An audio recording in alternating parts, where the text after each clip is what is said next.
जय श्री राम। सनातन पॉडकास्ट में आपका बहुत बहुत स्वागत है। आप सभी का भी और आपका भी सनातन पॉडकास्ट में बहुत बहुत स्वागत है। बहुत बहुत धन्यवाद। आज हम एक बहुत सुंदर विषय लेकर आ गए हैं और ये डिस्कशन किसी और के साथ नहीं है, खुद मेरे भाई के साथ है, ठीक है। और हम दोनों बैठ के यहाँ पर एक ऐसे विषय के बारे में चर्चा करने वाले हैं जिससे लोग शायद भागते हैं या समझ लीजिए कि छुटकारा पाना चाहते हैं, बचने की कोशिश करते हैं। हालांकि सबको सामना करना पड़ता है, लेकिन फिर भी हम ये सोचते हैं कि हम किसी प्रकार से बच जाएं। जी। तो यहाँ पर एक प्रश्नोत्तरी से हम सवाल शुरू करते हैं, ठीक है। सबसे पहले मैं ये पूछना चाहती हूँ भाई से कि किस स्थिति में इंसान अपने आप को सबसे ज्यादा मजबूत महसूस करता है, या जैसे संसार है, संसार में आजकल लगभग सभी लोगों को कुछ ना कुछ खोने का डर है, कुछ ना कुछ भय है कि ये हाथ से निकल जाएगा या ये हाथ से निकल जाएगा या कल को ऐसा हो जाएगा। ये डर क्यों है? देखिए, निर्भयता एक शब्द है, निर्भयता। जब आप पूरी निर्भयता के साथ किसी भी परिस्थिति का सामना करते हैं ना, तो उस समय व्यक्ति अपने सबसे प्रबल स्थिति में होता है। उसका मन इतना प्रबल होता है कि वो खुद से कोई भी फैसला ले सकता है। अगर उसका अपनी इंद्रियों पर नियंत्रण है, उसका अपने मन पर नियंत्रण है, तो व्यक्ति किसी भी समय कोई भी फैसला ले सकता है। डिसीजन मेकिंग की पावर उसके अंदर है। ये काबिलियत जिस दिन उसके अंदर आ जाती है, अपने कंधों पर जिम्मेदारी लेने की काबिलियत उसके अंदर आ जाती है, उस दिन व्यक्ति सबसे अधिक प्रबल होता है। उसका मन सबसे अधिक दृढ़ होता है और उसका मन संकल्पित होता है। तो आप इस चीज को समझिए। दूसरा प्रश्न क्या था? मेरा प्रश्न ये है कि मान लीजिए कल को हमारे ही किसी के सामने एक ऐसी सिचुएशन आ जाती है जी। या तो जिसका हम सामना करें, ठीक है, या जिंदगी भर उसके लिए भुगते हैं। यानी कि अगर हम उससे बचकर भागते हैं तो जिंदगी भर हम उस चीज का भुगतान करें। तो हमें उस अवस्था में क्या करना चाहिए? और सामना करने में यह है कि पूरा संसार हमारे खिलाफ है। दो तरीके की मजबूरियां होती है, एक नियति की वजह से, एक हमारी खुद की वजह से। लेकिन हमें दोनों की जिम्मेदारी लेनी चाहिए। नियति ने जो हमारे साथ किया वो किया, सो किया, उसको अब बदला नहीं जा सकता। उसमें आप ये समझिए कि उस किए गए में भगवान का हाथ है, नियति का हाथ है। आपका उसमें कोई भी हाथ नहीं था। आपके पास चूंकि विकल्प नहीं था, और चूंकि विकल्प नहीं था इसलिए आप मजबूर थे, विवश थे। लेकिन आप इस चीज को समझिए कि जब आप उस विवशता का डटकर सामना करेंगे, पूरी निर्भयता के साथ सामना करेंगे, ये सोच लेंगे कि जो नियति ने किया सो किया, लेकिन अब जो मैं करूंगा वो मेरा खुद का फैसला है, वो मेरा खुद का डिसीजन है। एक होता है कि आपके पास विकल्प था लेकिन तब आपने गलत फैसला किया। उस सिचुएशन में भी, उस अवस्था में भी आपको निर्भयता के साथ जो भी परिस्थिति होगी, जो भी उसके कॉन्सिक्वेंसेस होंगे, उसका भी आपको डटकर सामना करना पड़ेगा। तब जाकर का अर्थ ये है जी कि जितनी भी चीजें हम कर रहे हैं सभी के लिए हम जिम्मेदार हैं। अगर ये भावना हमारे अंदर आ जाती है, बिल्कुल, तो इस संसार में सब कुछ पॉसिबल है। बिल्कुल, सब कुछ पॉसिबल। ऐसा कुछ भी नहीं है जो पॉसिबल ना हो, लेकिन उसके लिए हमारे मन में क्या होना चाहिए कि हम अपनी जिम्मेदारी स्वयं लेंगे। जिस दिन हम ये चीज समझ लेते हैं कि हम अपनी चीजों के लिए खुद जिम्मेदार हैं, चाहे वो नियति का घटित हुआ हो, चाहे वो तब घटित हुआ हो जब हमारे पास विकल्प थे। विकल्पों में हम कह सकते हैं कि हमारी गलती थी, लेकिन जो नियति ने किया है उसका भी आप डटकर सामना करें। तब जाकर हम कह सकते हैं कि व्यक्ति पूरी तरीके से प्रबल है और उसका मन उस स्थिति में शांत होगा। जी। मैं ये पूछना चाहती हूँ कि मान लीजिए मेरे मन में किसी चीज को पाने की इच्छा थी या किसी वस्तु को पाने की अभिलाषा थी, लेकिन वो वस्तु मुझे प्राप्त नहीं हो पाई, तो उसके पीछे जिम्मेदार कौन है? मैं स्वयं, कि शायद मैंने उसको इतना एफर्ट नहीं दिया हो। बिल्कुल बिल्कुल। देखिए, मैं आपको बताता हूँ, अगर आपने किसी भी चीज की, किसी भी इच्छा को लक्षित किया था और वो आपको प्राप्त ना हो सके, तो इसके जिम्मेदार आप स्वयं हैं। दो चीजें हो सकती है, या तो आपने सब कुछ किया जी, पूरी तरीके से अभ्यास किया, प्रयास किया, लेकिन तब वो चीज आपको नहीं मिल सकी। एक तो वो सिचुएशन है, वो नियति है, उसका कुछ नहीं किया जा सकता। एक वो सिचुएशन होती है जब हमने अपना पूर्ण नहीं दिया, पूर्ण देने से मतलब है हमने अपनी आत्मा को उस काम में नहीं झोंक दिया। हम्म, और जो इच्छा होती है ना, अगर आपको लगता है कि जो इच्छा हमने साधी है, जो इच्छा हमारे मन में है, वो सही है और वो हम उसके लायक है, वो हमारे लायक है, तो उस सिचुएशन में आप अपना 100% दे। अगर नहीं देते हैं तो उसके लिए आप जिम्मेदार हैं। अगर वो आपको नहीं मिली तो समझ लीजिए कि कहीं ना कहीं आपसे ही कोई चूक हुई है, कहीं ना कहीं आपने ही अपना पूर्ण नहीं दिया उस काम के लिए। हम्म। तो यहाँ पर होता क्या है आमतौर पर हमारे समाज में कि जैसे मैं मान लीजिए मैं कुछ करना चाहती थी लेकिन पूरा संसार जो है मेरे खिलाफ खड़ा हो गया, जी। या फिर मुझे बाधित कर दिया कि मैं वो चीज़ ना कर पाऊँ, जो कि आमतौर पर होता है। कोई व्यक्ति कुछ करने चलता है लेकिन समाज क्या बोलता है कि भाई ऐसे नहीं करना, ये हो जाएगा, हमारे ये चला जाएगा, हमारा ये टूट जाएगा, हम ये कर लेंगे, वो कर लेंगे। वैसी स्थिति में क्या करना चाहिए इंसान को? अपने लिए फैसला लेना चाहिए, ये समाज के बारे में सोचनी चाहिए? देखिए, जब आप बर्बाद हो जाते हैं, समाज का भी समाज जो है आपकी खिल्ली उड़ाता है, मजाक उड़ाता है आपका। जब आप आबाद हो जाते हैं ना, जब आप आबाद हो जाते हैं, एक पंक्ति कही जाती है कि उगते हुए सूरज को सब सलाम करते हैं। तो जब आप आबाद हो जाते हैं और समाज सबसे पहले आपके पास आएगा और कहेगा कि जो तुमने किया है उसमें हमारा भी योगदान था।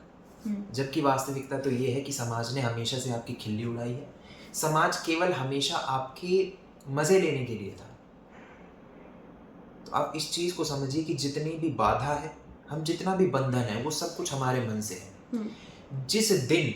जिस पल से हमने अपने मन से समाज की अवधारणा को त्याग दिया, उस पल से समाज की सारी परिभाषाएं मिट जाएगी, सब कुछ मिट जाएगा समाज से संबंधित। समाज हमारे मन में है, इस चीज को समझिए। चलिए, इसको एक उदाहरण के साथ मैं लेना चाहूंगी आगे। जी।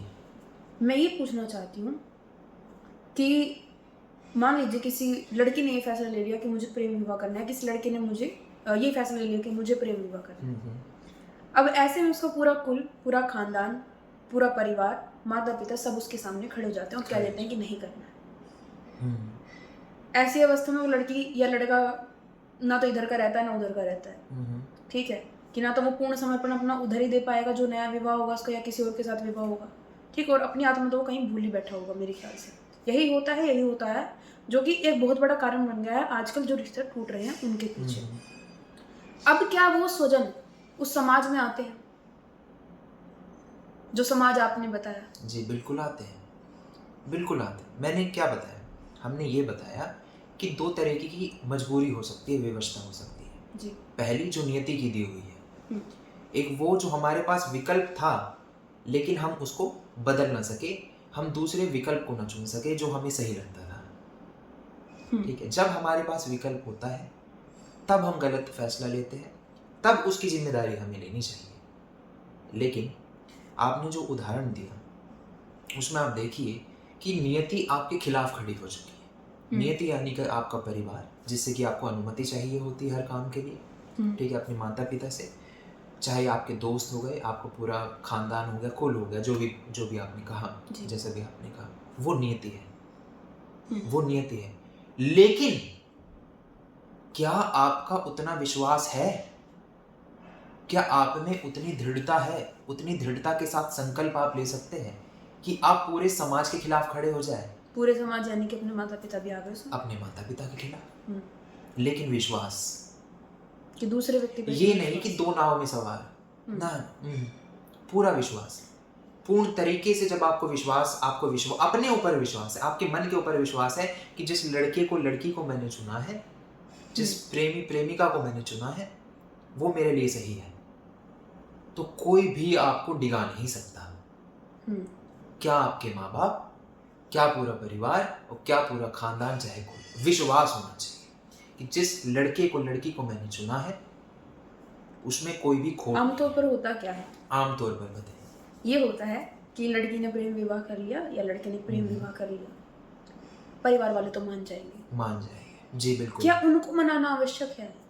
अगर इसकी जगह ये किया जाता कि मेरा आपसे संबंध विच्छेद हो चुका है, क्योंकि अगर प्रेम किया है, ठीक है, तो हाथ जोड़कर ये भी तो बोला जा सकता है कि मेरा आपसे संबंध विच्छेद है, ठीक है, ना आपका मुझसे इसके बाद कोई अर्थ, ना मेरा आपसे कोई अर्थ, यानी कि जितनी भी जिम्मेदारी है सारी मेरे कंधों पे है। इसके बाद मुझे आवश्यकता नहीं है आपको देखने की या आपको मुझे देखने की आवश्यकता नहीं है। इससे क्या होगा, वो परिवार मुक्त हो जाएगा और ये स्वयं भी मुक्त हो जाएंगे। ठीक है, लेकिन लोग ऐसा करते नहीं हैं।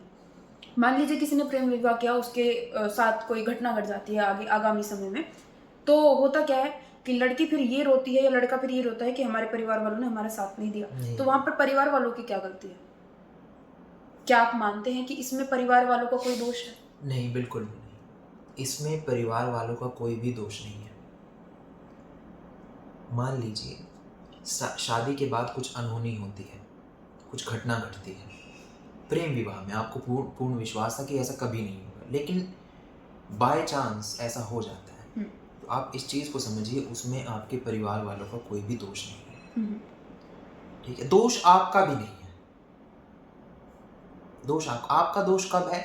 जब आपने उस घटना की, उस अनहोनी की जिम्मेदारी ली है, तब आपका दोष नहीं है। दोष कब है? जब आपने जिम्मेदारी नहीं ली। अब आप अपनी जिम्मेदारी आप को इस चीज को समझिए, किसी के माथे पे थोप रहे हैं। जी बिल्कुल। अब होता क्या है, मोस्ट ऑफ द टाइम क्या होता है कि जब कुछ ऐसा अनहोनी होती है, झगड़े हो जाते हैं, लड़ाइयाँ होती है, और वो काफ़ी सामान्य सी बात है। हर संबंध में झगड़े होते हैं, लड़ाइयाँ होती है, पुनर्निर्माण होता है, उत्थान होता है उसी संबंध का, वो चलता रहता है, साइकिल है, कंटिन्यूस साइकिल है, कर्म है, एक क्रम। तो आप इस चीज़ को समझिए कि कुछ अनहोनी होती है, कोई झगड़ा होता है, कुछ भी फसाद होता है शादी के बाद, और हमने उसकी जिम्मेदारी नहीं ली, इसका मतलब हम अपने दोषी हैं। दूसरी बात ये कि हम क्या करते हैं, दूसरे व्यक्ति पर निर्भर हो जाते हैं, निर्भर होते हैं दूसरे व्यक्ति पर। कैसे? हम समाज पे निर्भर हैं, हम अपने माता पिता पे निर्भर हैं कि कोई दूसरा अन्य तीसरा व्यक्ति आएगा, वो इस फसाद को मिटाएगा, वो इस झगड़े को सुलझाएगा। हकीकत है, वास्तविकता है, प्रैक्टिकल बात है बिल्कुल। वो तीसरा व्यक्ति आएगा, इस फसाद को, झगड़े को सुलझाएगा। लेकिन वास्तविकता में मैं आपको बताऊं कि तीसरा व्यक्ति केवल आपके मजे लेने के लिए आता है, आपकी खिल्ली उड़ाने के लिए आता है। मुझे कहीं ना कहीं ये लगता है, जी बताइए, कि विवाह जो विषय है वो केवल दो व्यक्तियों का विषय था, दो व्यक्ति को विषय, लेकिन हमने उसको पूरा समाज का विषय बना दिया। समाज का विषय बना कि जो दो आदमी का निजी मामला है वो पूरे समाज के सामने, या पूरा समाज उसमें इन्वॉल्वमेंट रखता है। मुझे ऐसा कहीं ना कहीं आज के समय में लगता है। ठीक है, एक व्यक्ति का विवाह होने चलेगा तो उस व्यक्ति के विवाह के पीछे 100 लोगों की जिम्मेदारी होगी। 100 लोगों की जिम्मेदारी। तो ये होना चाहिए ऐसा या नहीं है यार? केवल दो ही लोगों का निजी फैसला एक विवाह को चला सकता है। देखिए, जो एक्शन आपने लिया, जो कुछ भी आपने किया, तो उसका जो परिणाम है केवल आप ही भुगतेंगे, कोई अन्य तीसरा व्यक्ति उसका परिणाम नहीं भुगतेगा। लेकिन क्या जो कार्य है, जो कर्म आपने किया, उस पर आपको पूर्ण विश्वास था? पूर्ण विश्वास था, इसलिए हमने वो किया। नहीं था तब हमने किया। दोनों अलग अलग अंतर, दोनों बातों में अंतर है। ठीक है, तो अपनी जिम्मेदारी खुद लीजिए, भागिए मत उस चीज से। जो भी सिचुएशन है, परिस्थिति है, लड़ाई की, झगड़े की।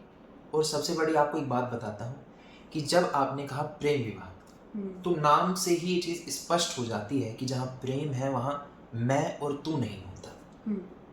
मैं और तू नहीं होता, क्योंकि प्रेम की गली संकीर्ण है, वहां केवल एक ही जा सकता है, या तो मैं जाएगा या तू जाएगा। लेकिन संत कबीरदास जी ने क्या कहा है कि ना मैं जाऊंगा ना तू जाएगा, हम एक साथ जाएंगे, हम जाएंगे। प्रेम का गणित अलग है। काश लोगों को ये सब पता होता कि प्रेम का गणित, सामान्य गणित जो हमें स्कूलों में पढ़ाया जाता है, उससे बिल्कुल अलग है, उससे बिल्कुल हटके है। कि अगर किसी विवाह को चलाना है तो एक ताकत बनना पड़ेगा, हम की ताकत बनना पड़ेगा, एक कोऑपरेशन, म्यूचुअल कोऑपरेशन। ये नहीं है कि मैं हूँ या तुम हो, या मैं ये करूंगा या तुम ये करोगे। खड़े रहो, जो भी स्थिति आए सामने, केवल डट के, क्योंकि फैसला आपका था। आप इस चीज को अपने मन में हमेशा ढोके चले कि जो फैसला आपने लिया था वो फैसला पूर्णतः आपका था, उसमें किसी का भी हाथ नहीं था। मैं आपसे ये और पूछना चाहूंगी जी कि जिस व्यक्ति विशेष से हमें प्रेम हुआ है, बिल्कुल, जो ये प्रेम है, ये हम जाति से करते हैं या व्यक्ति से करते हैं? बहुत अच्छा सवाल है। देखिए, प्रेम वास्तविकता में ना तो हम व्यक्ति से करते हैं ना जाति से करते हैं। प्रेम किसी के व्यक्तित्व से किया जाता है, किसी की आत्मा से किया जाता है। व्यक्ति मर जाता है, व्यक्ति मर जाता है, लेकिन व्यक्तित्व कभी नहीं मरता, आत्मा कभी नहीं मरती। तो प्रेम तो अजर अमर से किया गया। अगर प्रेम किसी ऐसे से किया जाता जो असत्य है, झूठ है, जो मर जाएगा वो झूठ है, व्यक्ति मर गया वो झूठ था, लेकिन व्यक्तित्व, उसकी आत्मा, उस हवा में उसकी खुशबू कभी नहीं मर सकती। होते ना, किसी के जाने के बाद भी उसकी खुशबू हवा में बनी हुई रहती है। जैसे स्वामी विवेकानंद, आज भी कितने युवा उनको फॉलो करते हैं, उनके दिखाए हुए रास्ते पर चलते हैं, तो कितनी अच्छी बात है, हवा में उनकी खुशबू आज भी बनी हुई है। क्यों? क्योंकि लोगों ने उनको, उस व्यक्ति को गुरु नहीं बनाया जिसका नाम स्वामी विवेकानंद था, उस व्यक्तित्व को गुरु बना लिया, उस आत्मा को गुरु बना लिया जिसका नाम स्वामी विवेकानंद था। आप इस चीज को समझिए। तो वास्तविकता में ना तो हम प्यार जाति से करते और हैं, मुझे एक हम चीज सीधा व्यक्तित्व से प्यार करते हैं। जी जी। मुझे एक चीज ये और लगती है, जैसे आपने कहा कि स्वामी विवेकानंद है ना, तो अगर मैं उनकी छवि को याद करती हूँ तो जी। मुझे उनकी वो जवानी वाली छवि याद आती है। जी बिल्कुल। ठीक है, और शायद हर किसी को वही जवानी वाला चेहरा, उनका मुस्कुराता हुआ चेहरा याद आता होगा, जिस समय पे वो युवा थे, जिस समय पे वो सारी चीजें चल रही थी। ठीक है, उनको हम बहुत बड़ी उम्र में मानते नहीं हैं, ठीक है, या देखते भी नहीं, हम बहुत साफ सा चेहरा देखते हैं, क्लीन सा, जैसे एक बच्चे का होता है, युवा सा जो चेहरा होता है। तो मुझे ऐसा क्यों लगता है कि जो ये प्रेम है, ठीक है, जो जैसे आपने जो है स्वामी विवेकानंद जी से प्रेम किया, तो आप उनकी एक ही छवि को नित्य निरंतर मन में जो है क्या कर रहे हैं, अनुरक्त कर रहे हैं। ठीक है, और उसको आप मन में उसी छवि को बसा रखा है। याद है कि जो प्रेम है वो कभी बदल ही नहीं रहा आपके लिए, उसमें कोई बदलाव है ही नहीं, चाहे वो व्यक्ति के चेहरे पे है। क्योंकि अगर ऐसा होता तो क्या होता कि एक सामान्य से शादी हुई है, उसमें आदमी बूढ़ा हो गया, औरत ने छोड़ दिया, भाई तुम बुढ़ापे में चले गए हो। तो मुझे ऐसा लगता है कि वो जो प्रेम था वो आपने एक छवि से किया है। छवि से किया है, जी बिल्कुल सच बात है। जो प्रेम था वो केवल आपने एक छवि से किया है, ना उस व्यक्ति के स्वभाव से किया है, ना उस व्यक्ति के संस्कारों से, व्यवहार से किया है। प्रेम केवल और केवल आपने उस व्यक्ति की एक छवि से किया है जो आपने अपने मन में बना लिया है। और जब हम किसी की छवि अपने मन में बना लेते हैं ना, तो हम उससे अपेक्षाएं रखते हैं, हमारी अपेक्षाएं उससे बढ़ जाती है। ठीक है, सामने से हो सकता है वो व्यक्ति वैसा ना हो, फ्लोज हर किसी में होती है, कमियां हर किसी में हो सकती है।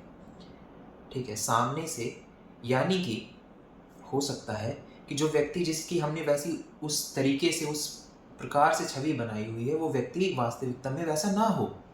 तस्वीर में देखकर भी हम किसी को पसंद करते हैं, और आजकल के युवा यही तो करते हैं। फिल्मों में कलाकारों को देखते हैं, ठीक है, उनके हंसते मुस्कुराते, उनकी जिंदगी को देखते हैं, चकाचौंध से भरी हुई जिंदगी। अंधा चकाचौंध का हमारा क्या जाने इतिहास बेचारा। लेकिन उनका इतिहास किसी को नहीं पता, उनका बैकग्राउंड किसी को नहीं पता। कितनी कमाल की बात है ना। अपने घर पे कितनी ऐसी न्यूज़ देखने को मिलती है, और ये मीडिया वालों को देखो, उनकी पोल खोल देते हैं, जिनको आजकल के युवा अपना सो कॉल्ड आदर्श मानते हैं, आइडियल मानते हैं। कैसे पोल खोलते हैं? ड्रग्स लेते हुए पकड़ लेते हैं उन्हें, वो लेते भी हैं, गलत तरीके का हर काम करते हैं वो लोग, लेकिन फिर भी हमने उनको अपना आदर्श बनाया हुआ है। क्यों? क्योंकि उन्होंने हमारे सामने उस छवि को प्रस्तुत किया है, उस छवि को ही पेश किया है जिससे दुनिया प्रेम कर सके। आजकल और एक चीज़ ये देखने को मिलती है कि अधिकतर जो विवाह हो रहे हैं वो जमीन देखकर होते हैं, पैसा देखकर होते हैं। जमीन से ही होता है। अरेंज ही नहीं बोल रही हूँ, लव मैरिज भी लोग पैसा देखेंगे, ठीक है, दे से I love you and they goat married. This is what happening, यही हो रहा है संसार। ठीक है, तो क्या उसको विवाह कहना उचित होगा? क्योंकि अगर व्यक्ति ऐसा करता है तो वो तो उस आदमी के पैसे और कह सकते हैं जमीन से विवाह कर रहा है, ना कि उस व्यक्ति से विवाह कर रहा है। जी सुनिए, झूठ का आधार झूठ होता है। जमीन चली जाएगी, धन दौलत पैसा ऐश्वर्य जायदाद सब चला जाएगा, ये सब झूठ था। जो चला गया वो झूठ था। सत्य क्या है जो रह गया? वो व्यक्तित्व, वो आत्मा। झूठ का आधार केवल झूठ है। झूठी चीजों से किया गया प्रेम झूठी है, वो प्रेम भी झूठा है, तो उसको विवाह कहना कैसे उचित होगा? आप खुद इस चीज को सोचिए। स्वामी परमानंद इस बात को कहते हैं कि झूठ का आधार झूठ है, और इसी एक पंक्ति में पूरा का पूरा सार छिपा हुआ है। ठीक है, अगर हाथ झूठा तो उस पर रखा हुआ धन भी झूठा, अगर प्याला झूठा तो उसमें रखा हुआ पानी भी झूठा। जिस मन से देखा गया, जिस मन को देखा गया, जिससे देखा गया वो मन झूठा, तो जिसको देखा गया वो मन भी झूठा। आप इस चीज को समझिए, और जो इस चीज को समझ जाएगा, इस पंक्ति में छिपे हुए सार को समझ जाएगा, मैं आपको गारंटी दे सकता हूँ कि पहले तो आप स्वामी परमानंद की वीडियो को सब्सक्राइब करें, उनके चैनल को सब्सक्राइब करें। ठीक है, अखंड परम धाम के नाम से उनका चैनल है। ये बात बहुत उचित है, क्योंकि ज्ञानी व्यक्ति को आजकल कोई देखना पसंद करता नहीं है। करता, बिल्कुल। और स्वामी परमानंद जी महाराज इतने ज्ञानी हैं, इतने विवेकी पुरुष हैं, और उनके सब्सक्राइबर इतने कम होते हैं, तो दुख होता है मन में कि संसार में क्या चल गया है, कि जिस व्यक्तित्व को ऊपर उठने की आवश्यकता या ऊपर उठाने की आवश्यकता है, आप उन्हें ऊपर नहीं उठा रहे हैं। आप ऊपर किसको उठा रहे हैं? आप दिखावे को, अंधविश्वास को, ठीक है, तांत्रिकों को आप ऊपर उठा रहे हैं कि भाई फलाना चीज करो, ये हो जाएगा, वो हो जाएगा। जबकि जो वास्तविक ज्ञान देने वाले गुरु हैं, अगर आप उनकी शरण में जाएं तो वो ज्यादा उचित होगा आपके लिए भी, आपकी आगामी पीढ़ियों के लिए भी। तो ये चीज थोड़ा सा मन को दुख दे देती है जी। तो हम चाहते हैं कि अगर किसी तक ये वीडियो पहुंचे तो कृपया करके जो है एक बार स्वामी परमानंद जी महाराज को सुनिए, ठीक है, और जाइए उनके चैनल को देखिए। उनके मुखारविंद पर जो मुस्कान है उससे आपको सब कुछ पता चल जाएगा कि वो कितने जो हैं दिव्य पुरुष हैं, और आप स्वयं ही उनके सामने अपने आप पे झुक जाएंगे और शांत हो जाएंगे। बिल्कुल, ये चीज़ मैंने ध्यान में लाई हुई है जब मैं उनकी वीडियोस देखती हूँ, या ये देखते होंगे। जी बिल्कुल। तो ये तो आजकल के समाज की सच्चाई है कि विवेकवान पुरुष को, विचारवान पुरुष को कोई भी नहीं देखता, उनके रास्तों पर कोई भी नहीं चलता। ठीक है, तो हमने शादी की बात की थी, जिम्मेदारियों की बात की, हमने प्रेम की बात की। तो यहाँ पर एक चीज़ जो छूट गई थी वो ये कि हम क्या करते हैं कि हम दूसरे का सहारा लेते हैं। अपनी गलतियों को छुपाने के लिए हम क्या करते हैं, दूसरों पर अपनी गलतियों को मढ़ देते हैं। जब हम ऐसा करते हैं तो उससे हमारा सामर्थ्य सो जाता है, सामर्थ्य पूरी तरीके से खुलकर नहीं आ पाता। जैसे एक उदाहरण के तौर पर मैं आपको बताता हूँ। मान लीजिए जंगल में आपके सामने शेर आ जाता है, आप उस शेर से बचकर भाग जाइए, उसको देखकर भाग जाइए जी। हो सकता है आप बच भी जाए, आपके प्राणों की रक्षा भी हो जाए, लेकिन उस स्थिति में, उस परिस्थिति में आपका सामर्थ्य पूर्ण तरीके से सो चुका होगा। आपके मन में कोई भी क्रिएटिव आइडियाज नहीं आ पाएंगे। जबकि दूसरी परिस्थिति ऐसी होगी कि वो शेर आपके सामने है और आप पूरी निर्भयता के साथ उसके सामने खड़े हो। उस समय आपके मन में जो सामर्थ्य होगा वो पूर्ण होगा। बचपन में हमें एक कहानी सुनाई जाती थी जी, कि भालू आ गया, एक आदमी सामने खड़ा था, अब उसको ये समझना है कि मैं करूं क्या जी। ठीक है, अब उसने सोचा भागना उचित नहीं होगा, भागूंगा तो भी खा जाएगा, नहीं भागूंगा तो भी खाएगा। तो उसने अपनी श्वास थोड़ी देर के लिए रोक ली और वो भालू से सूंघता रहा। ठीक है, और वो भालू अंत में सोचे कि तो पहले से मृत है, मृत को क्या मृत करूं। ठीक है, वो चला गया। तो देखिए कितना क्रिएटिव आइडिया उनके दिमाग में आया।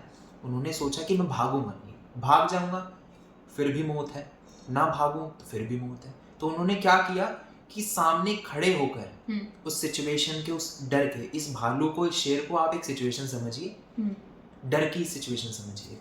तो आप देखिए कि उस व्यक्ति ने ना भागना उचित समझा, ना भागकर उसके मन में कैसा सामर्थ्य, कैसे क्रिएटिव आइडियाज आए कि मैं अपनी श्वास को रोक लेता हूँ थोड़ी देर के लिए, स्थगित करता हूँ, ताकि वो जो जानवर है, वो जो माहौल है, वो थोड़ा देखिए आप, मतलब कैसे उसने जो है उस सिचुएशन से अपने आप को बाहर निकाला। अर्थ ये है कि अगर बहुत भारी सिचुएशन सामने खड़ी होगी तो सबसे पहले शांत होना सीखना चाहिए व्यक्ति को। शांत होना सीखना चाहिए, अपनी श्वास पर नियंत्रण होना चाहिए। चाहे कितना भी लड़ाई झगड़े का माहौल हो, कितना भी दंगे फसाद का माहौल हो, आप देखिए कि जितने भी हमारे सेना में लोग होते हैं, जितने भी हमारे पुलिस प्रशासन में लोग होते हैं, उनमें कितना धीरज होता है, कितना संयम होता है कि किसी भी परिस्थिति का वो ऐसे सामना करते हैं बिल्कुल टिक कर, वो भूल जाते हैं थोड़े क्षणों के लिए। जैसे एक अजीत डोभाल जी का एग्जाम्पल मैं आपको देता हूँ, वो इस समय चीफ सेक्रेटरी ऑफ इंडिया है, अगर किसी को पता हो। जी। और वो क्या कहते हैं, उन्होंने अपने मिशन के बाद एक जो है साक्षात्कार किया था, उसमें उन्होंने बताया था कि मैं कुछ कुछ क्षणों के लिए भूल जाता हूँ जो मिशन मुझे दिया गया है, उसको उसको उसको करने से पहले मैं भूल जाता हूँ कि मेरे साथ क्या क्या घटने वाला है, इसका कॉन्सिक्वेंसेस क्या क्या होगा। मैं मौत को भी भूल जाता हूँ। तो किसी भी सिचुएशन का सामना मौत को भूल कर कीजिए कि मौत नामक कोई चीज़ भी होती है इस सृष्टि पर। तो अगर प्रेम किया है तो मरने के लिए तैयार रहिए। हाँ जी, बिल्कुल। ठीक है, मतलब ये नहीं है कि मरना है तो उससे भय खाना है, मरना है तो मरना ही है। क्योंकि अगर मरना है तो मरना तो सबको ही है ना। देखिए, एक पंक्ति है, प्रेम का मतलब है मृत्यु को दी गई चुनौती। ये किसने लिखी है, बता सकते हैं? अभी नाम तो मुझे ध्यान नहीं है, लेकिन मैं बता देता हूँ कि प्रेम का अर्थ है मृत्यु को दी गई चुनौती। बहुत अच्छी लाइन है। मृत्यु से ऊपर उठ जाना ही प्रेम है ना। और एक मैं आपको संत रामदास का उदाहरण देता हूँ। वो बाबा नीम करोड़ी के भक्त थे। उन्होंने एक बात कही थी, love is trespassing the death. मृत्यु का अतिक्रमण ही प्रेम है। तो जब आप मृत्यु को अतिक्रमण करते हैं ना, वही प्रेम है वास्तविकता में। सभी सिचुएशन को, परिस्थितियों को भूलकर तमाम तरीके से, ठीक है, जब आप पूरी तरीके से अपने आप को उस चीज़ में झोंक देते हैं। जय कृष्णमूर्ति ने एक बात कही थी, एक संत हुए हैं, महात्मा हुए हैं साउथ के, उन्होंने क्या कहा कि लव इज टोटल अटेंशन। अपनी सभी इंद्रियों को, अपने सभी मन को उस चीज़ में झोंक दीजिए, वो परिस्थिति जो आपके सामने है उसमें झोंक दीजिए। जय कृष्णमूर्ति ने ये बात कही थी। यहाँ पर मैं आपसे एक सवाल करना चाहूँगी। जी बिल्कुल। आपने कहा, वापस मुझे एक बार वो पंक्ति बताएंगे? जी मैं बताता हूँ। देखिए, प्रेम मृत्यु का अतिक्रमण है। प्रेम मृत्यु का अतिक्रमण। मुझे ऐसा क्यों लगता है कि जो लोगों की वास्तविक मृत्यु है, यानी कि जिसको वास्तविकता में हम मरना कहते हैं कि फला व्यक्ति मर गया, उसको लोग मृत्यु नहीं मानते हैं। लोग मृत्यु किस चीज को मान रहे हैं कि समाज क्या कहेगा। समाज क्या कहेगा, बिल्कुल बिल्कुल। मुझे ऐसा लगता है कि लोगों को लगता है कि समाज क्या कहेगा वही हमारी वास्तविक मृत्यु, कि समाज ने मुझे कुछ कह दिया तो मैं मर जाऊंगा। जी बिल्कुल, ये मैं मर जाऊंगी। तो जो वास्तविक मृत्यु कब है वो तो लोगों में है नहीं। जो वास्तविकता में जब ये शरीर का दाहन हो जाता है, शरीर खत्म हो जाता है, वो वाला भय नहीं बचा लोगों में। एक नया भय कि अगर फलाने व्यक्ति ने मुझे ऐसी बात कह दी तो मैं मर जाऊंगा, वो मेरी वास्तविक मृत्यु है। मेरा दिल निकल जाएगा, मेरे कंधे टूट जाएंगे, मेरा सर फट जाएगा। वो वाली मृत्यु लोग मानते हैं कि वो मृत्यु है। ऐसे ही हो रहा है। माया मरी न मन मरा, मर मर गए शरीर, आशा तृष्णा ना मरी, कह गए दास कबीर। जिन लोगों को ये लगता है कि मृत्यु वो है जब हमारा दिल काम करना बंद कर देता है, तो ये चीज़ गलत है। क्योंकि मन नहीं मरा, मन की मृत्यु नहीं हो पाई। देह की हो गई, प्राणों की हो गई, प्राण निकल गए, लेकिन मन की मृत्यु नहीं हो पाई। ठीक है, तो वास्तविकता में मृत्यु तो वो भी नहीं है, मृत्यु ये भी नहीं है। ठीक है, और मृत्यु क्या? मृत्यु केवल हमारे मन में होती है। माँ आनंदामयी कहती थी कि मृत्यु केवल हमारे मस्तिष्क में है, हमारे दिमाग में है, और कहीं भी नहीं है।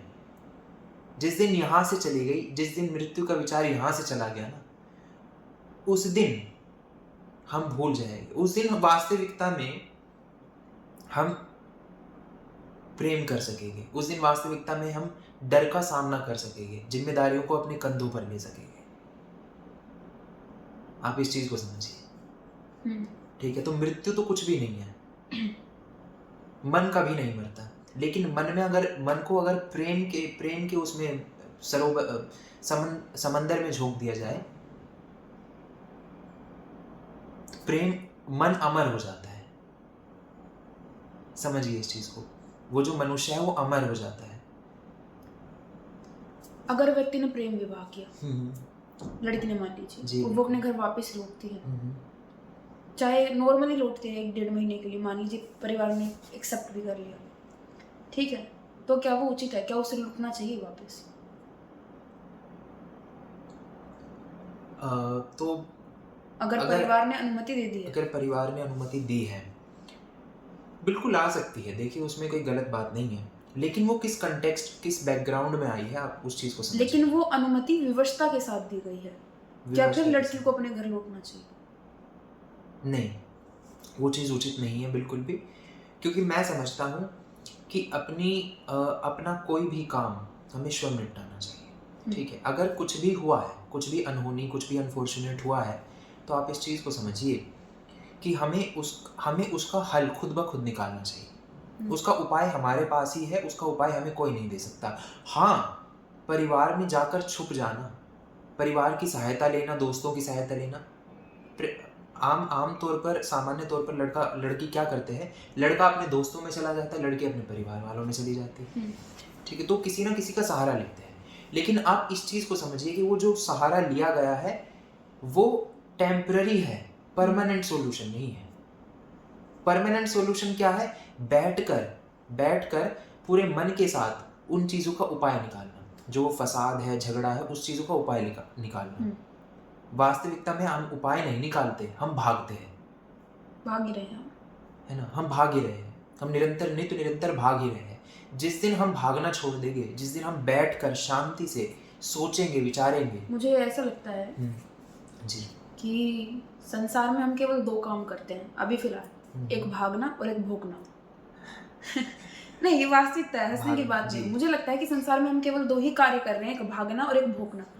या तो जब सिचुएशन हमारे हिसाब से नहीं होगी तब हम भोगेंगे, ठीक है? सिचुएशन हमारे हिसाब से नहीं होगी तब हम भागेंगे, ठीक है? लेकिन हम क्या नहीं करेंगे, हम केवल सामना नहीं करेंगे चीज का। सामना नहीं करते, बिल्कुल सच ठीक बात है? है। तो कहीं ना कहीं हमारा संसार में रहकर 2 ही कार्य रह गया है, भागना और भोगना। वो भी क्यों? क्योंकि हम अपने आप को बाधित समझते हैं, ओब्लिगेशन, ठीक है? ये सच है, बिल्कुल सच है। भागना और बिल्कुल सच भोगना 2 ही कार्य हैं। है। 2 ही कार्य है। एक तीसरा भी कार्य, भागना, भोगना और भोगना। जी। भोगना और भोगना, तो हम भोग भी करते हैं। भोग करते हुए हम क्या सोचते हैं कि इसका परिणाम हमें भुगतना ना पड़े।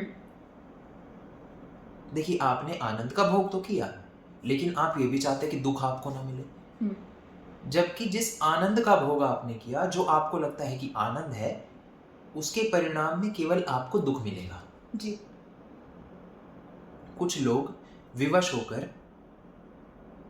झगड़े, देखिए कोई भी व्यक्ति किसी भी सिचुएशन में कब पड़ता है, मान लीजिए कि किसी के घर में लड़ाई झगड़े बहुत होते हैं, ठीक है?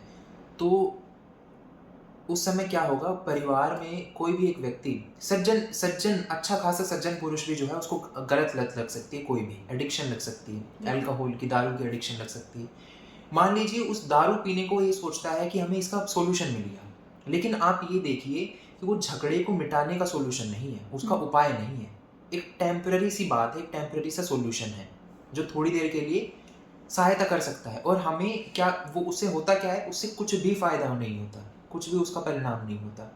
तो हमने ये सोचा कि हमें जो है हैप्पीनेस मिलती है, खुशी मिलती है, कि हम भूल जाते हैं सब कुछ, लेकिन वास्तविकता में उसका दुख भी तो भुगतना पड़ता है। जो उससे हानि होती है, जो देह को हानि होती है, जो परिवार की प्रतिष्ठा को हानि होती है, माता पिता की प्रतिष्ठा को हानि होती है, वो कहाँ गई? वो दारू पीने से भले ही हमें ऐसा लगता हो कि वो सोल्यूशन है लड़ाई झगड़ों के लिए, लेकिन वो सोल्यूशन नहीं है, वो टेम्पररी सोल्यूशन है। उससे परिवार की प्रतिष्ठा पर चोट पहुंचती है, हानि होती है हमारे स्वयं की। तो इसलिए आप ये समझिए कि हमें टेम्पररी सॉल्यूशंस के पीछे नहीं भागना चाहिए, हमें बैठकर शांति से उपाय निकालना चाहिए, खोजना चाहिए। जब तक ऐसा नहीं करेंगे, तब तक वास्तविकता में हमें सही रास्ता नहीं दिख सकता। जी बताइए।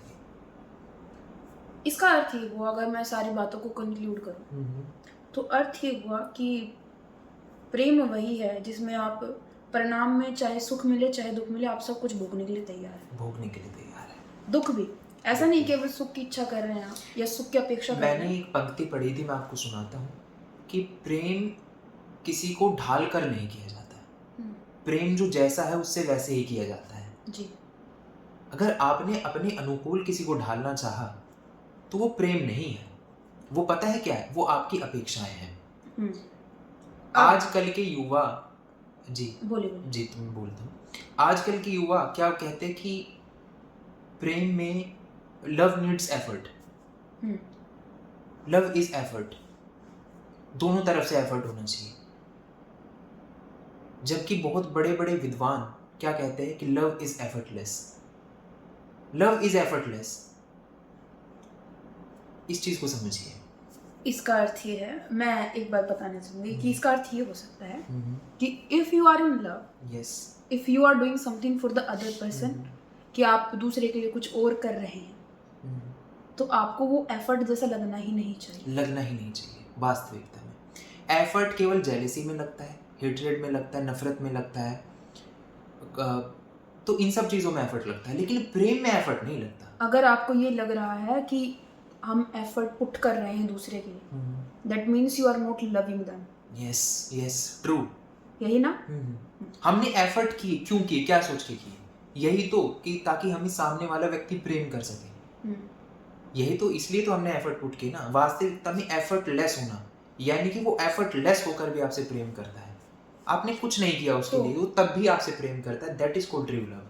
If we talk about the love jihad, or if we talk about the intercaste marriage, okay, if a woman do not want to change her surname, that is a sensitive question. ठीक है, अगर वो अपना surname change नहीं करना चाह रही है, ठीक है, इन केस ऑफ लव जिहाद वो हो जाता है, ठीक है। Obviously we are talking on a open platform here कि हम ऐसे मुद्दे के बारे में बात कर रहे हैं जो बहुत सेंसिटिव है। वहाँ पर मुझे लगता है कि वो प्रेम नहीं है, वो एक मजबूरी है, मजबूरी है, बाधा है, वो बाधा है। क्योंकि हमने उस व्यक्ति को अपने अनुकूल बदलना चाहा। चाहे उसका नाम हो, चाहे उसका पता हो, चाहे उसके माता पिता हो, उसकी सोच हो, स्वयं की सोच हो, हमने उसको अपने मुताबिक ढालना चाहा ना, हमने एफर्ट लगाया। इसका मतलब ये हुआ कि हमें उस व्यक्ति से प्रेम नहीं था, हमें कुछ शर्तों से प्रेम था। वो शर्त हमने जो अपने मन में बनाई हुई थी वो उसके ऊपर थोप दी, ये सोचकर कि वो हमसे प्रेम करेगा। हमने शर्त थोप दी उसके ऊपर, अपनी बनाए हुए नियम कानून, धारणाएं अवधारणाएं, ये सब थोप दिए उसके ऊपर। यहाँ प्रेम मर जाता है, यहाँ प्यार मर चुका है, वो सो चुका है। यहाँ पर क्या है, यहाँ पर केवल आपको अपनी पड़ी हुई है, यहाँ पर आप स्वार्थी हो चुके हैं। जब आप स्वार्थी हो जाते हैं तो वहाँ कैसा प्रेम? भगवान कृष्ण अर्जुन को गीता में यही तो उपदेश देते हैं कि हे अर्जुन, अपने स्वार्थ को त्याग दो। अर्जुन को भी तो स्वार्थ था, प्रेम का स्वार्थ था, प्रेम का स्वार्थ भी तो स्वार्थ ही हुआ। आप इस चीज को समझिए। अर्जुन को क्या स्वार्थ था कि जो सामने खड़े हुए हैं वो मेरे गुरुजन हैं, मैं उन पर कैसे वार करूंगा उन पे। लेकिन वास्तविकता में आप देखिए, भगवान ने कहा कि प्रेम की इस स्वार्थ को त्याग दीजिए, क्योंकि जहां प्रेम में स्वार्थ आ गया वो मोह हो गया, वहां बाधा, वहां ओब्लिगेशंस हो गई। तो हमने कुछ ओब्लिगेशंस को उस व्यक्ति पर, सामने वाले व्यक्ति पर थोपने की कोशिश की, और हमने उसको क्या नाम दिया? प्रेम का नाम दिया। वास्तविकता में वो प्रेम नहीं था। ओके जी, what do you think that this love प्रेम इज द सब्जेक्ट ऑफ आत्मा और बॉडी? और अगर ये विषय जी, आत्मा का है, तो क्या एक व्यक्ति से प्रेम करने के बाद, उसकी आत्मा से प्रेम करने के बाद, दूसरे व्यक्ति को शरीर देना चाहिए? It trespasses everything. Love trespasses everything. प्रेम हर चीजों का अतिक्रमण करता है, चाहे वो आत्मा हो, चाहे वो देह हो, हर चीजों का अतिक्रमण करता है। एक पंक्ति मैंने पढ़ी थी, पता नहीं सुनाना उचित है नहीं है, मैं आपको सुना देता हूँ। सुशोभित की पंक्ति है कि सिर्फ प्रेम को अधिकार है देह का, सिर्फ प्रेम को भूख नहीं देह की।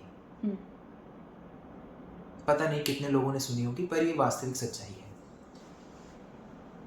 तो जब हम किसी से प्रेम करते हैं पूरी निष्ठा से, हमारा जो कुछ भी है सब उसका है, लेकिन उसको उन चीजों की भूख भी नहीं है। विडंबना आप देखिए, आप इस विडंबना को समझिए। प्रेम अपने आप में विडंबना है। जिस दिन आप प्रेम की विडंबना को समझ जाते हैं ना, वास्तविकता में आप प्रेम में तभी होते हैं। संत रामदास यही कहते थे कि आप प्रेम करते या देते या लेते नहीं हो, आप प्रेम में होते हो। कभी ये मत कहो कि मैं प्रेम करता हूँ, हमेशा ये कहो मैं उसके संग प्रेम में हूँ। क्योंकि जब आप किसी एक से प्रेम करते हो ना, तो आप पूरे संसार से प्रेम करते हो, पूरे समस्त संसार से आप प्रेम करते हो। तो इस चीज को आप समझिए। यहाँ पर एक और चीज है जी, माता मीरा के एग्जाम्पल को लोगों ने बहुत गलत तरीके से समझ लिया बहुत गलत कि तरीके से। उनकी आत्मा जो है कृष्ण के पास है, लेकिन उनका शरीर तो राजा के पास है। ठीक है, लेकिन लोग उनकी इस विवशता को नहीं समझ पाए कि उनके ऊपर पूरे समाज का जो भार है, क्या उसका उनके प्रति जो है कोई कर्म नहीं बनता है समाज के प्रति। तो उन्होंने केवल वो अपना उत्तरदायित्व पूरा करने के लिए वो विवाह किया था। जबकि जब उन्होंने ये देखा, उस राजा ने ये देखा, ठीक है, कि माता मीरा को तो कृष्ण के अलावा कोई पसंद ही नहीं है, या उनसे ही प्रेम है, पसंद माफ कीजिए, पसंद तो उनको ऐसा नहीं है कि किसी से प्रेम नहीं था, सबसे प्रेम था माता मीरा को। ठीक है, लेकिन अगर जब उन्होंने ये देखा कि प्रेम का शुद्ध स्वरूप ये है, ठीक है, तो शायद राजा जो है अपने आप ही पीछे हो गए थे। लेकिन वो इस तरीके से उनके साथ में प्रेम में थे, जो एक शुद्ध व्यवहार का जो प्रेम होता है, कि राजा को भी उनसे उसी प्रकार का प्रेम हो गया था। जी, मुझे ऐसा लगता है कि जैसे किसी व्यक्ति को किसी चीज से प्रेम है, अगर दूसरा व्यक्ति भी उसे देखता है ना, तो उसको भी उस व्यक्ति से प्रेम हो जाता है कि हाँ, शायद ये प्रेम का शुद्ध स्वरूप जो है था। बिल्कुल बिल्कुल। देखिए, प्रेम केवल सत्य से किया जा सकता है, अनित्य से नहीं किया जा सकता। अनित्य से करके, अब अनित्य से क्यों किया? मैंने कहा ना, आपने अगर व्यक्ति से प्रेम किया ना, तो आपका वो प्रेम झूठा है। आपने उसके व्यक्तित्व से प्रेम नहीं किया, आपने उसकी आत्मा से प्रेम नहीं किया। आपने उसको कहाँ तक देखा? आपने उसको एक ढांचे के रूप में देखा, एक हार्ड मास के रूप में देखा। वास्तविकता में आप उसकी आत्मा तक झांक ही नहीं पाए। आपके पास वो आंखें ही नहीं है जो उसकी आत्मा तक झांक ले। जी। आपने केवल उस हार्ड मास के पुतले को देखा, उसकी बनावट को देखा, उसकी संरचना को देखा। उसकी संरचना को देखकर ये तय किया कि मैंने इस व्यक्ति से प्रेम किया है। आपने अपने अंदर के एक भाव को, एक अनित्य भाव को, एक अशुद्ध भाव को, एक असत्य भाव को जो है नाम दे दिया कि वो प्रेम है।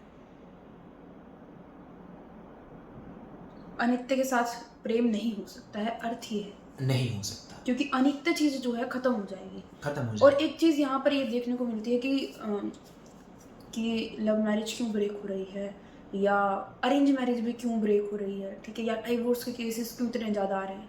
वो शायद इसलिए क्योंकि हम केवल व्यक्ति से प्यार करते हैं, व्यक्ति से करते हैं। हमने उसकी बॉडी देखी, वी सी द कलर, ठीक है, क्योंकि आज तो कलर के बेस पे भी सोसाइटी बहुत ज़्यादा बायस्ड है। हमने कलर देखा, we see the caste, we see everything if he has like enormous resources with him. And ये कोई फेमिनिज्म वाली बात नहीं है कि एक औरत होके मैं ये ऐसी बातें कर रही हूँ, ठीक है, क्योंकि बहुत फेक फेमिनिस्ट आजकल हो रखा है, ठीक है। तो ये मैं वो वाली बात नहीं कर रही हूँ, मैं एक सिंपल सी बात बता रही हूँ कि दिस इज व्हाट हैपनिंग, क्योंकि लोग केवल व्यक्ति की संरचना, उसके शरीर के ढांचे, उसके रंग, उसके वर्ण, उसकी जाति, उसके धर्म से जो है प्रेम कर रहे हैं। केवल प्रेम नहीं किया जा रहा था उस व्यक्ति से। उसको प्रेम नहीं कह सकते, उसको आकर्षण कह सकते हैं। क्षणभंगुर आकर्षण, जो कि कुछ क्षणों के लिए किया गया है, उसकी जमीन से, धन दौलत के लिए, पैसों के लिए, जो भी है। देखिए, जब आनंद मर जाता है तो आनंद का भोक्ता भी मर जाता है ना। आनंद का भोक्ता गया, आनंद भी गया। प्रेम को करने वाला गया तो प्रेम भी चला गया। तो वो प्रेम नहीं है। आपको लगता है कि किसी व्यक्ति के व्यक्तित्व से आपने प्रेम किया? क्योंकि ऐसे बहुत सारे केसेस देखने को मिलते हैं कि होता क्या है कि एक व्यक्ति मर गया, उसके साथ दूसरा व्यक्ति अपने आप चला जाता है, मर जाता है, सत्य ठीक बात है। और मैं ये पूछना चाहती हूँ, क्या व्यक्ति उस प्रेम के बिना, उस प्रेमी के बिना जीवित रह सकता है अगर वो प्रेम है तो? देखिए, मरना केवल प्राणों से नहीं होता, देह से नहीं होता। मरने का एक और अर्थ है, कवि गीत चतुर्वेदी एक बात लिखते हैं कि मरने का सबसे आसान तरीका है बिना इच्छाओं के जिए चले जाना। कि उस व्यक्ति के जाने के पश्चात उसकी कोई इच्छा नहीं रहती है। जी, प्रेम परम सत्य है। उसके बाद आपके मन में कोई इच्छा नहीं रहती, तो जीने की भी इच्छा कैसी? जब जीने की इच्छा मर जाती है ना, देखिए मैं आपको एक उदाहरण देता हूँ। जैसे राजा भरत प्रभु श्री राम के जो भाई थे, राजा भरत, वो विवश हो गए। उन्होंने कहा कि मर ही जाता हूँ। वो इतना ग्लानि में डूब गए, इतना पश्चाताप में चले गए, उन्होंने कहा कि मैं मर जाता हूँ। किंतु वो विवश थे ना मरने के लिए। लेकिन उन्होंने अपनी बची हुई जो शेष जिंदगी थी वो कैसे बिताई? जैसे कि मृत व्यक्ति बिता देता है, शोक में, पश्चाताप में, जब तक प्रभु श्री राम ने उनको जो है माफ़ी नहीं दी। माफ़ी कैसी? क्योंकि वो उनकी गलती भी नहीं समझते थे। प्रभु श्री राम का चरित्र आप देखिए, कितना उदार उनका हृदय था कि वो उनकी अपने भाई की गलती भी नहीं समझते थे। राजा भरत ने अपनी जीवन कैसे बिताया? क्योंकि वो अंदर से मर चुके थे, उन्होंने मान लिया था इस चीज़ को। इतना ग्लानि, इतना पश्चाताप, और वो केवल सच्चे प्रेम में हो सकता है। वो जो ग्लानि, पश्चाताप केवल सच्चे प्रेम से आ सकता है। ठीक है, तो मरने का एक और तरीका है कि आप अपनी समस्त, आपके मन में कुछ भी नहीं है, कोई कामना नहीं है, क्योंकि आप परम सत्य को देख चुके हो, उसको पा चुके हो। प्रेम वही तो है जो आपको वहां तक ले जाए, जो आपको परम सत्य से मिला दे। आपने किसी व्यक्तित्व से प्रेम किया और आपको उसके बाद व्यक्ति से प्रेम हो जाता है, बिल्कुल होता ही है। ठीक है, तो अब कोई दूसरा व्यक्ति आपको जब छुएगा तो क्या आप अशुद्ध हुए? नहीं, बिल्कुल भी नहीं। लेकिन देखिए, इसमें हमारे स्वेच्छा की बात आती है। अगर हमारी इच्छा है कि वो हमें छुए, कोई अन्य व्यक्ति, कोई अन्य तीसरा व्यक्ति, स्त्री, कोई भी लगा लीजिए, अगर हमारी स्वेच्छा है कि वो हमें छुए, तो हो सकता है हमने प्रेम किया नहीं। तो ऐसा हो सकता है कि हमारे मन में कोई कपट हो, खोट हो। क्योंकि कई बार क्या होता है कि प्रेम में भी इंसान वो सोचता है कि मैं प्रेम करता हूँ, वास्तविकता में कई बार ये भी देखा जाता है कि वो अपनी इंद्रियों के वशीभूत हो जाता है। व्यभिचार उसे कहते हैं। ठीक है, वो अपनी इंद्रियों के वशीभूत हो जाता है। जो स्त्री होती है, पुरुष होता है, वो अपनी इंद्रियों के वशीभूत हो जाते हैं। लेकिन आप ये देखिए कि जो व्यक्ति प्रेम करता है, प्रेम में है, उसकी सभी इंद्रियां, उसके मन प्रेम में विलय हो चुका है। उसकी इंद्रियों का विलय हो चुका है। उसके मन का, तो उसके पास मन ही नहीं है, उसके पास इंद्रियां ही नहीं है। जो प्रेमी होता है उसके पास ना इंद्रियां होती है, ना मन होता है। जी। तो आप इस चीज को समझिए, उसका विलय हो चुका होता है, इंद्रियों का, मन का विलय, बुद्धि का उसके विलय हो चुका होता है। उसके पास बुद्धि भी नहीं होती। बुद्धि वाला व्यक्ति कभी भी प्रेम नहीं कर सकता। वो गणित कर सकता है, वो गणित कर सकता है, अकाउंट्स कर सकता है, फायदा और हानि देख सकता है, लेकिन वो कभी भी प्रेम नहीं कर। प्रेम को कौन कर सकता है? जिसकी बुद्धि का प्रेम के सागर में विलय हो चुका हो, जिसकी इंद्रियों का विलय हो चुका हो।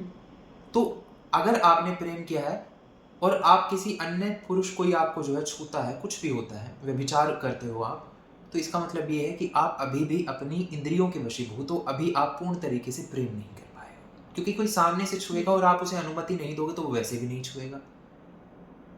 तो माफ कीजिए अगर आपको दुख पहुंचा हो।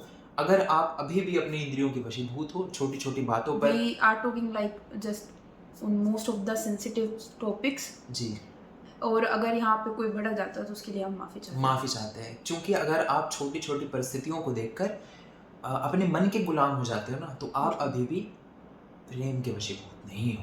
आपने अभी भी एक चीज़ और, एक और सेंसिटिव मुद्दा ऊपर लेके आते हैं। तो क्या जौहर और सती प्रथा ठीक थी? जौहर करना और सती प्रथा ठीक थी? देखिए, इस पे कई लोगों के, क्या मैं यहाँ पे एक अपना मत दे सकती हूँ? बिल्कुल दे सकते हो। मेरा कहना यह है कि अगर दोनों स्वेच्छा से की गई हो तो बिल्कुल उचित है। बिल्कुल उचित है। रानी पद्मावती ने प्रेम का असली स्वरूप समाज के सामने प्रकट किया जब उन्होंने जौहर किया, और उनको जरा सा भी भय नहीं कि वो अग्नि उनके साथ क्या करे। उसे स्वाभिमान कहते हैं, उसे स्वेच्छा कहते हैं।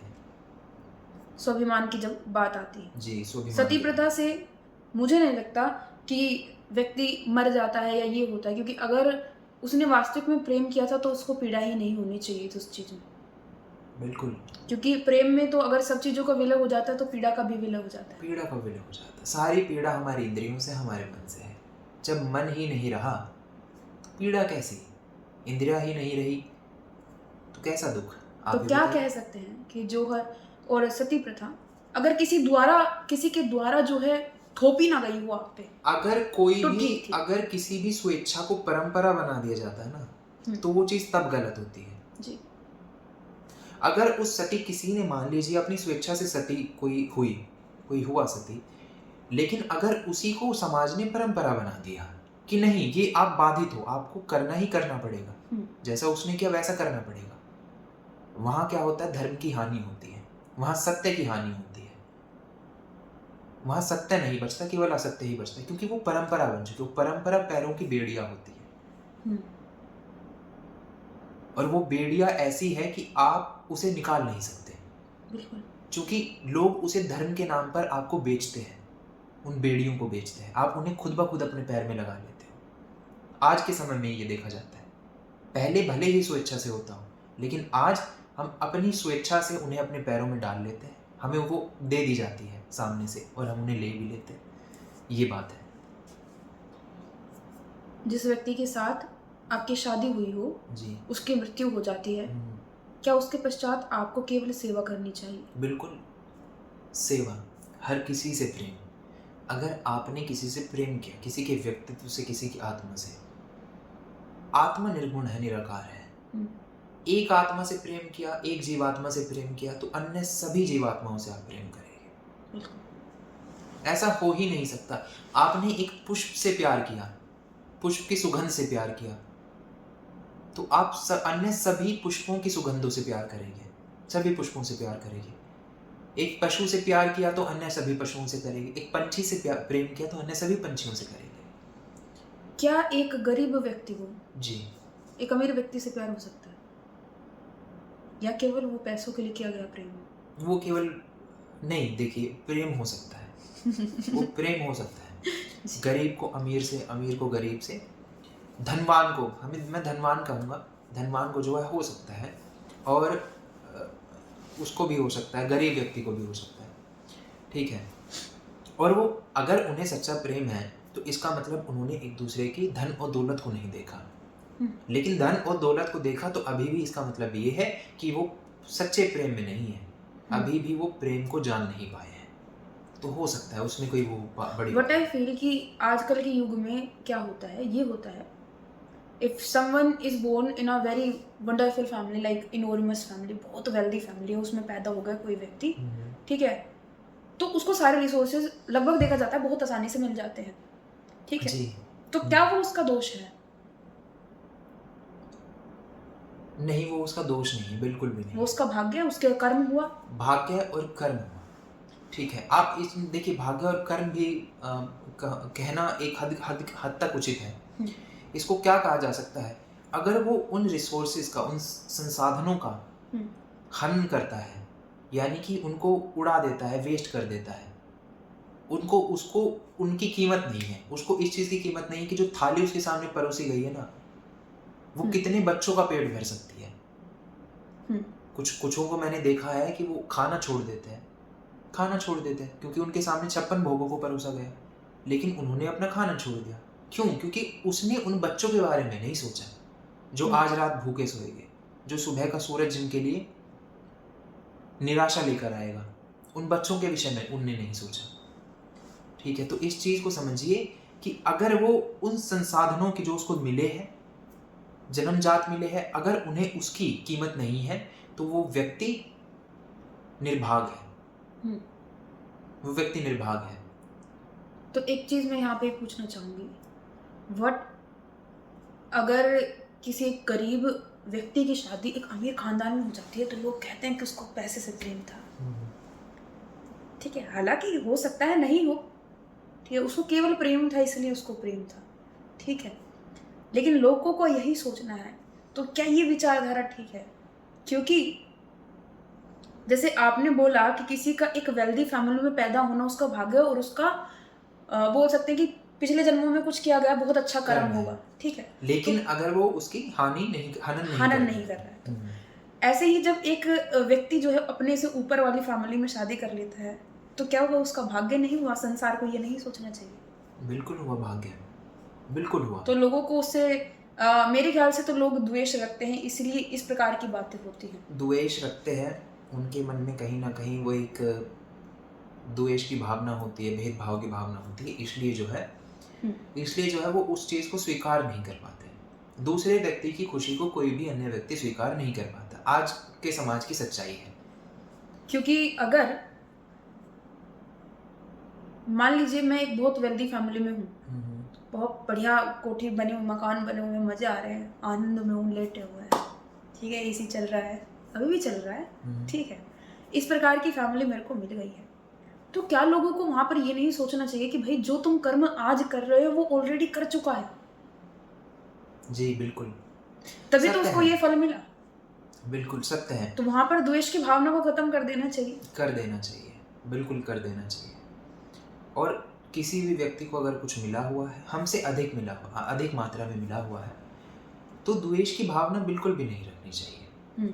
इनफैक्ट हमें हमें जो हमें मिला हुआ है, जो हमारे पास है, चाहे कम मात्रा में है, सबसे बड़ी बात, सबसे बड़े भाग्य की बात पता है क्या है? कि हमें मनुष्य रूप में जन्म मिला है, मनुष्य की देह मिली है, जिससे भगवान की प्राप्ति की, जिससे भगवान का सुमिरन किया जा सकता है जी।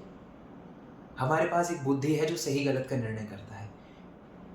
तो अपने आप में ये एक बड़ी उपलब्धि है जी। इससे बड़ी उपलब्धि मैं नहीं समझता कुछ भी होगा। धन एकत्रित करना, गाड़ी बंगला, जो भी आपने कहा, ये सब उपलब्धियां नहीं है, ये सब उपलब्धियां नहीं। उल्टा मैं आपको कहूंगा कि ये सभी जो है, ये सभी आपको मन का गुलाम बनाती है सभी चीजें। लेकिन अगर आप में सही और गलत की बुद्धि है तो आप इनमें रहते हुए भी भगवान का सुमिरन करेंगे, और अगर आप में सही गलत की बुद्धि नहीं है तो आप इनमें ना रहते हुए भी भगवान का सुमिरन कभी नहीं करेंगे। तो गरीब, अगर कोई भी व्यक्ति जिसके पास कम मात्रा में संसाधन है, यदि वो किसी व्यक्ति से द्वेष रखता है, भेदभाव की भावना रखता है, तो वो बिल्कुल गलत है। उसको कभी भी जस्टिफाई नहीं किया जा सकता, जायज नहीं ठहराया जा सकता। मुझे ऐसा लगता है अगर हम किसी के खिलाफ में बात, मतलब किसी के खिलाफ होकर बात कर रहे हैं कि फलाना व्यक्ति ऐसा है या ऐसा है, मुझे लगता है कहीं ना कहीं हमें द्वेष है, क्योंकि इतना समय अगर हमने अपने ऊपर दिया होता तो शायद हम बहुत कुछ हासिल कर सकते, बहुत कुछ हासिल कर चुके होते। दूसरे की बुराई ना करके अगर पूरा का पूरा समय, पूरा का पूरा ध्यान अपने ऊपर केंद्रित किया जाए, तो जहां तक मुझे लगता है कि इस समाज में कुछ भी चीज पाना नामुमकिन तो है नहीं। संकल्प की बात है, यदि हम संकल्प लेते हैं, यदि हम देखिए जिस ऊर्जा का उपयोग भी क्या, वेस्ट, एक होती है इन्वेस्टमेंट, एक होती है वेस्टेज। यदि हम उस ऊर्जा को वेस्ट करते हैं, वेस्ट कैसे किया जाता है? जेलेसी करके, हेट्रेड करके, नफरत, द्वेष रखकर, द्वेष की भावना, भेदभाव की भावना, क्रोध, कुंठा, इन सब से ये क्या है? ऊर्जा की खपत इनमें सबसे अधिक होती है। इनमें ऊर्जा की खपत होती है। लेकिन जब आप प्रेम करते हैं, उसमें ऊर्जा का निर्माण होता है, क्रिएटिविटी आती है। कोई भी क्रिएटिव व्यक्ति प्रेम में डूबा हुआ होता है। कोई भी कवि आप ले लीजिए, कोई भी आर्टिस्ट आप ले लीजिए, कलाकार आप ले लीजिए, माजी द माउंटेन मैन आप ले लीजिए। अपने आप में प्रेमिका चली गई है, प्रेमिका का शरीर चला गया, लेकिन प्रेम इतना है कि निर्माण कर दिया एक ऐसी चीज का जो पूरे संसार में विख्यात हो जाए, या पूरे संसार के लिए कार्य में हो। जी, तो आप देखिए कि जो इंसान, जो व्यक्ति प्रेम करता है, जो व्यक्ति फालतू की चीज़ों में अपनी ऊर्जा को गवाता नहीं है, वो वास्तविकता में अपनी ऊर्जा को बचाता है। उसी ऊर्जा से वो निर्माण कार्य करता है, समाज में लोक कल्याण की भावना रखता है। उसी ऊर्जा के साथ वो दूसरों की सहायता करता है। मुझे ऐसा लगता है जिस व्यक्ति को प्रेम हुआ, केवल वही लोक कल्याण के बारे में सोच सकता है, वही सोच सकता है, उसके अतिरिक्त कोई नहीं सोच सकता। बाकी तो सब स्वार्थी हैं। बाकी सब स्वार्थी है, बाकी सब ने अपनी ऊर्जा को गवाया है। हम नित्य निरंतर केवल एक चीज देखते आ रहे हैं, आप पैदा हुए, बड़े हुए, शादी की, बच्चे किए, मर गए। क्या वास्तविकता में ये जीवन? आपने अलग क्या किया? कुछ भी नहीं किया ना, वही तो पूछ रही हूँ कि क्या वास्तविकता में यही जीवन है? लेकिन जीवन तो कुछ और होना चाहिए ना, कि जीवन केवल अपने लिए ना होकर सबके लिए हो। सबके लिए होना चाहिए, सबके लिए, सबके कल्याण के लिए।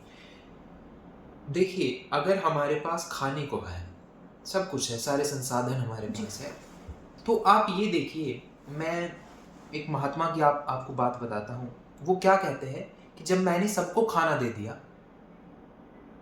तो मैंने सोचा मेरे पास क्या बचा है, अब मैं क्या खाऊंगा। मुझे जो आनंद था, मेरे पास जो आनंद था, मैंने वो आनंद सब में बांट दिया, लेकिन अब मेरे पास कौन सा आनंद बचा?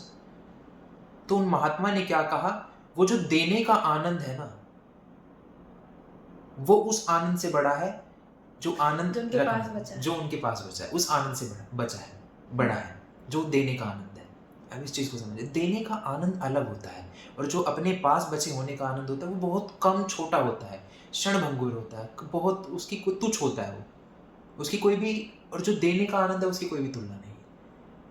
सदैव संतुष्टि से आप भर जाते हो, आपके मन में सद्भावना जगती है, दूसरे के प्रति कल्याण की भावना जगती है। देना सीखिए। जब आप देना सीखते हैं ना, तो सारे के सारे द्वेष भाव मिट जाते हैं, भेदभाव, क्रोध, कुंठा सब मिट जाती है।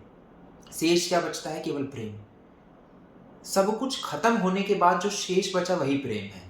प्रेम वो नहीं है जो अलग से, जिसका अलग से निर्माण किया गया, जिसको हमने प्रेम किया। जो सब कुछ खत्म होने के बाद भी जो बच गया वही प्रेम है, वही प्रेम पनपता है।